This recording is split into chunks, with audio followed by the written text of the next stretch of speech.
Wanna hear a story? Okay, now I'm going to tell you about a story from Riau Islands. But before that, let me introduce myself first. My name is Shofi and I'm from SMP Tahfidz At-Taubah, Batam. Nice to meet you. Okay, I guess we can start the story now. This is a story about the legend of Batu Ampar.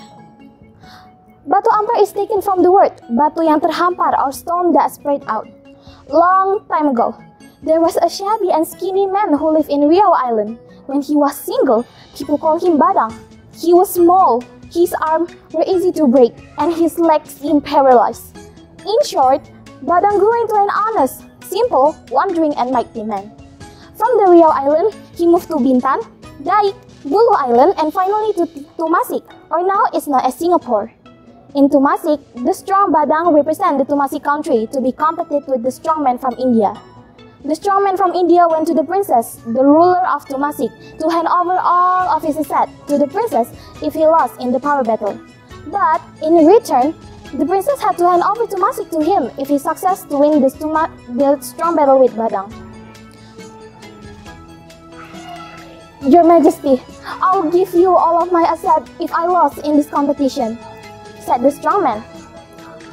Wow, that sounds good, replied the princess. But if I won, you must hand over Tumasik to me, Your Majesty, said the strong man. The princess was very surprised. With anger, she said, "How dare you? Let us see who will win in this competition." "Of course, Your Majesty," replied the strong man. Shortly after, on the east coast of Tumasik, to be precise in front of Sentosa Island, a power battle began. The strong man from India showed off his strength by lifting a big stone. Even though it weighed almost half a ton, but he was able to lift it above his head. Seeing that, the princess was very upset and nervous. In her heart, she kept thinking about the fate of her country if Badang lost in the match. "Oh God, please help me and my citizen from the Indian man," prayed the princess. Until finally, it was Badang's turn to show his strength. He headed to the boulder which his opponent could lift it before. Before lifting the stone, for a moment, Badang faced to Ledang. Then he faced to Singapore Strait. After that, he lifted up the stone and bounced it using the palm of his right hand. Then he moved it to the palm of his left hand.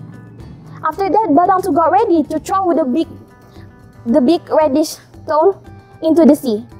The stone immediately slid into the air and finally disappeared. Finally, Badang became the winner, and the princess was very happy. "Hey, where did the stone fall?" asked the princess to Badang. "I think the stone fell scattered on the mainland, which is about 10 miles from here, Your Majesty," replied Badang. Feeling dissatisfied, the princess sent a messenger to find out where the stone fell. Together with Badang, the messenger has arrived in the northern part of the island. Now it's known as Batam. The pieces of stone were arranged beautifully to form a stretch of rock, said by the messenger as Batu Ampar. Then, the area has become known as Batu Ampar until now. Okay, that is the story. Thanks for your attention. Assalamualaikum warahmatullahi wabarakatuh.